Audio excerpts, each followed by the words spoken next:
ያ የመድኃኒዓለም ስዕል ታውቀዋለህ የሚያንኳኳ ውዴ ክፈችልኝ እያለ የሚያንኳኳ ቅዝቃዜ በጣም አስቸግሮታል ቆሟል ዝናብ ደብድቦታል እና እሷ ምክንያቱም እንደነበር ታውቃለህ ቀሚሴን አውልቄያለሁ እንዴት ለብሳለሁ ታግሬን ታጥቤያለሁ እና አንተ ጋር ለመክፈት ሲሄድ በሩን እቆሻለሁ በቃ ይሄ ነበር ምክንያቱ ረጅም ጊዜ ቆይቷልና አንዴ ግን እጁን እንትን አድርጎ ለመክፈት ሲሞክር አየችውና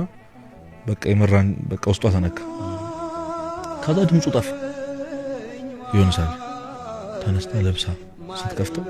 ውዴ ግን የለም በሩ እና ልብሷንም አለበሰችው ጫማዋንም አላረገችው ገብቷል ያኔ አሁን እግዚአብሔርን ላለመቅረብ ስትሰጠው የነበረው ኤክስኪውዝ የምርም ምንም እንደሆነ የምትረዳበት ቀን ይመጣል ሚለምንህ ክርስቶስ አሁን በየሄድክበት ሁሉ እሱ እንዳለ አብሮ እንደሆነ እንዲሰማ ያርኩ ጸጥ የሚልበት ቀን ይመጣል ያኔ አንተ ነህ ፍለጋ ምትወጣ ከባድ ነው ያቺ ሙሽራ ነፍስ የወደደችውን አያችሁትን ያርሽ መፈለግ ጀመረች ወንበዴዎች አገኙ ደፈሯት ተንበደም አድርገው ቁስለኛ አድርገው ጣሏት ግን በመንገዳችሁ ከነገራችኋት